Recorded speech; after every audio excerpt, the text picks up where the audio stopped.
Assalamualaikum warahmatullahi wabarakatuh. Sebelumnya izin memperkenalkan diri terlebih dahulu. Perkenalkan, nama saya Aibah dengan NPM 1910633152 dari kelas 6B Agama, program studi S1 Akuntansi. Saya akan menjelaskan secara ringkas mengenai 7 materi yang sudah dibahas. Nah, tugas ini untuk memenuhi ujian akhir semester genap. Berikut penjelasannya. Materi pertama adalah ruang lingkup akidah Islam. Nah, pengertian akidah merupakan kata serapan dari bahasa Arab akidatu, jamaknya aqaidu, yang artinya kepercayaan, keyakinan. Nah, menurut istilah akidah Islam itu sesuatu yang dipercayai dan diyakini sebenarnya oleh hati manusia sesuai ajaran Islam dengan berpedoman kepada Al-Quran dan hadis. Nah, ruang lingkup pembahasan ini terbagi menjadi 4. Yang pertama, ilahiyah. Ilahiyah itu yaitu pembahasan tentang segala sesuatu yang berhubungan dengan Allah, seperti wujud, nama-nama, sifat-sifat, dan perbuatan-perbuatan Allah. Nah, untuk wujud Allah seperti contohnya, kita melihat matahari, bulan, bintang, dan planet-planet itu bergerak secara teratur. Malam dan siang saling berganti. Nah, untuk sifat-sifat Allah yang wajib ada 20 dan mustahil ada 20. Nah, yang kedua ada nubuwah. Nubuwah yaitu pembahasan tentang segala sesuatu yang berhubungan dengan Nabi dan Rasul, termasuk tentang kitab-kitab Allah. Nah, Nabi adalah manusia yang diberikan wahyu kepadanya dengan membawa syariat untuk diamalkan dan tidak diperintahkan untuk menyampaikan. Nah, sedangkan Rasul itu manusia yang diberikan wahyu kepadanya untuk diamalkan dan diperintahkan untuk menyampaikannya. Nah, untuk kitab-kitab Allah yang disebutkan dalam Al-Quran, Suhuf Ibrahim, Suhuf Musa, kitab Taurat diturunkan kepada Nabi Musa, kitab Zabur diturunkan kepada Nabi Daud, kitab Injil diturunkan kepada Nabi Isa, dan Al-Quran diturunkan kepada Nabi Muhammad SAW. Nah, yang ketiga itu ada ruhaniyah, yaitu pembahasan tentang segala sesuatu yang berhubungan dengan alam metafisik, nah seperti malaikat, jin, iblis, setan, roh, dan lain sebagainya. Nah, yang keempat itu ada samiyah, yaitu pembahasan tentang segala sesuatu yang hanya bisa diketahui lewat samai dalil nakli berupa Al-Quran dan Sunnah. Nah, seperti alam barzah, alam akhirat, alam kubur, azab kubur, tanda-tanda kiamat seperti surga dan neraka. Nah, sumber akidah Islam itu ada 4. Yang pertama Al-Quran, yang kedua As-Sunnah, yang ketiga ijma para ulama, dan keempat itu akal sehat manusia. Tujuan berakidah apa? Tujuan berakidah meningkatkan ibadah kepada Allah, menenangkan jiwa dan pikiran, meningkatkan amal baik, dan menegakkan agamanya. Materi syariat Islam dan ruang lingkupnya. Nah, pengertian dari syariat Islam adalah hukum yang abadi dan berlaku sepanjang masa. Syariat tersebut diturunkan oleh Allah SWT sebagai rahmat dan anugerah kepada semua umat manusia. Secara etimologi, kata syariat berarti segala ketentuan yang berasal dari Allah SWT melalui Rasulnya yang berisi perintah, larangan, anjuran, di mana terdapat seluruh aspek kehidupan manusia yang diaturnya. Nah, ada tujuan syariat ada 4. Yang pertama, kita mengenal Allah dan mensifatinya dan sifat-sifat kesempurnaannya. Yang kedua, mengatur tata cara ibadah dan penghambaannya. Yang ketiga, menyuruh melakukan amar ma'ruf nahi mungkar, menghiasi diri dengan akhlak mulia. Yang keempat, mendatangkan hukum dan sanksi-sanksi terkait dengan muamalah yang cenderung diabaikan di era sekarang ini. Sumber-sumber syariat Islam itu ada 3. Yang pertama, Al-Quran. Al-Quran itu kalam Allah yang diturunkan kepada Nabi Muhammad SAW dan merupakan undang-undang yang sebagian besar berisi hukum-hukum pokok. Yang kedua itu ada Al-Hadis, As-Sunnah, sumber hukum yang kedua yang memberikan penjelasan dengan rinci terhadap hukum-hukum Al-Quran yang bersifat umum. Nah, yang ketiga itu ada rayu atau ijtihad. Nah, upaya para ahli mengkaji Al-Quran dan As-Sunnah menetapkan hukum yang ditetapkan secara pasti dalam Al-Quran dan As-Sunnah. Untuk klasifikasi syariat Islam yaitu ada 4. Yang pertama wajib. Wajib yaitu jika dikerjakan oleh seseorang akan mendapat pahala dan jika ditinggalkan akan mendapat dosa. Nah, kedua itu ada haram. Haram itu jika ditinggalkan kita mendapat pahala, dan jika dikerjakan itu mendapat dosa. Nah, ada yang ketiga sunnah. Jika dikerjakan mendapat pahala, jika tidak dikerjakan atau ditinggalkan ya kita tidak apa-apa. Nah, untuk makruh itu sendiri dikerjakan tidak apa-apa, lebih baik dikerjakan dan jika ditinggalkan tidak apa-apa. Nah, ruang lingkup syariat Islam yaitu ada 5. Nah, untuk pertama ibadah, kedua muamalah, ketiga jinayah, keempat siasah, dan kelima akhlak. Nah, yang peraturan lain diantaranya makanan, minuman sendiri, pemeliharaan anak yatim, dakwah, dan lain-lainnya. Materi yang ketiga ada akhlak dan ruang lingkupnya. Nah, kata akhlak sendiri itu berasal dari bahasa Arab, yakni khuluq, al-khuluq, yang berarti tabiat, perangai, tingkah laku, atau kebiasaan, atau kelakuan. Nah, secara etimologi itu perkataan akhlak ialah bentuk jamak dari khuluq atau khuluqun, yang berarti budi pekerti, tingkah laku, atau tabiat. Nah, secara pengertiannya, akhlak adalah segala perbuatan manusia yang dilakukan secara sadar, spontan, tanpa pertimbangan, dan tanpa adanya paksaan dari pihak manapun. Nah, sumber-sumber ajaran akhlak itu dari Al-Quran dan Al-Hadis. Ruang lingkup pembahasan akhlak adalah mengkaji tentang perbuatan-perbuatan manusia, yang itu menggolongkan perbuatan tersebut ke dalam perbuatan baik maupun perbuatan buruk. Nah, untuk pola umum akhlak, yang pertama ada akhlak terhadap Allah, yaitu pengakuan dan kepasrahan kepada Allah, yaitu mengakui bahwa Allah itu ada, mengerjakan segala sesuatu yang diperintahkannya dan menjauhi segala larangannya.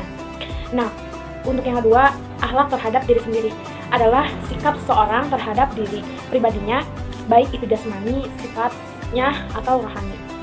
Nah, akhlak terhadap makhluk. Akhlak terhadap makhluk yang pertama, akhlak terhadap Rasulullah. Nah, di antaranya kita mencintai Rasulullah SAW secara tulus dengan mengikuti semua sunnahnya. Yang kedua, menjadikan Rasulullah SAW sebagai idola, suri, tauladan dalam hidup kita.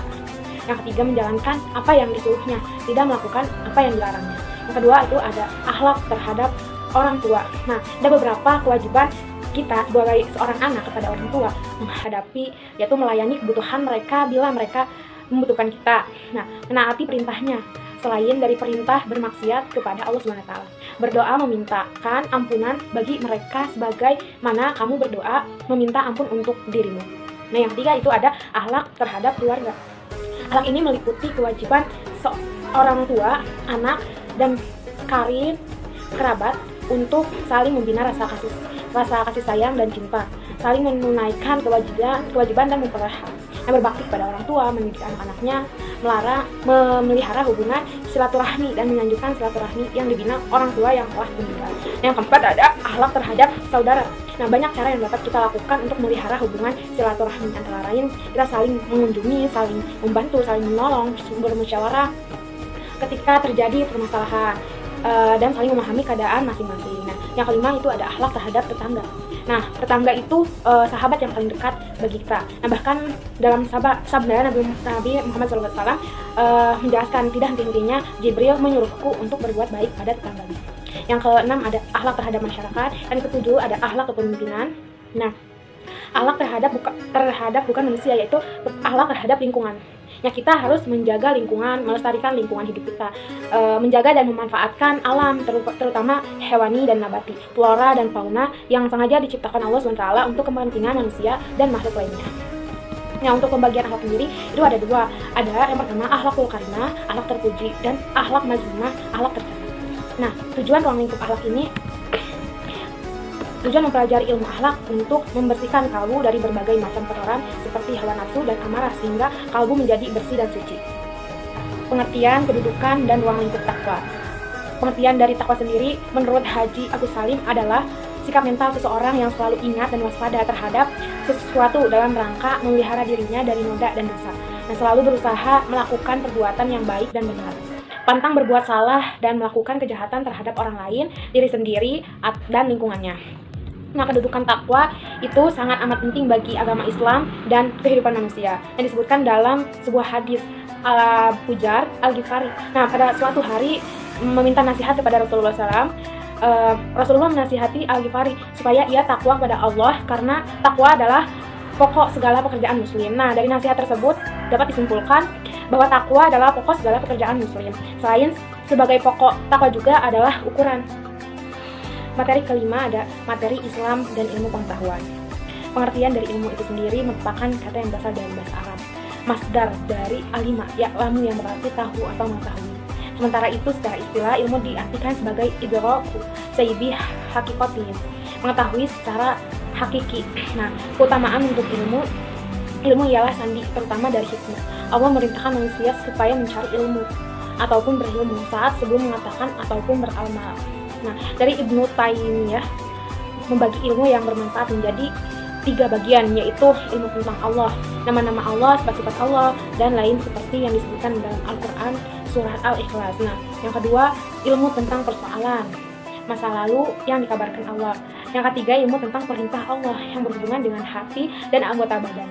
Ada menuntut ilmu, kita harus ikhlas, bersungguh-sungguh dalam menuntut ilmu, memohon pertolongan kepada Allah SWT, mengamalkan ilmu, berhias dengan akhlak mulia, mendakwahkan ilmu. Kedudukan ilmu, kedudukan ilmu menempati peran yang sangat penting, sangat berarti dalam ajaran Islam. Perihal ini nampak dari banyaknya ayat angkatan laut Al-Quran yang mendatangkan orang berilmu dalam posisi yang besar serta mulia. Di samping hadis-hadis Nabi yang banyak berikan dorongan untuk umatnya terus menuntut ilmu. Filsafat ilmu pada dasarnya ialah upaya membuat, menyoroti, serta mengkaji ilmu yang berkaitan dengan pengkajian tentang objek ilmu, gimana memperolehnya dan gimana dampak estinya untuk kehidupan warga. Kedudukan akal dan wahyu dalam Islam.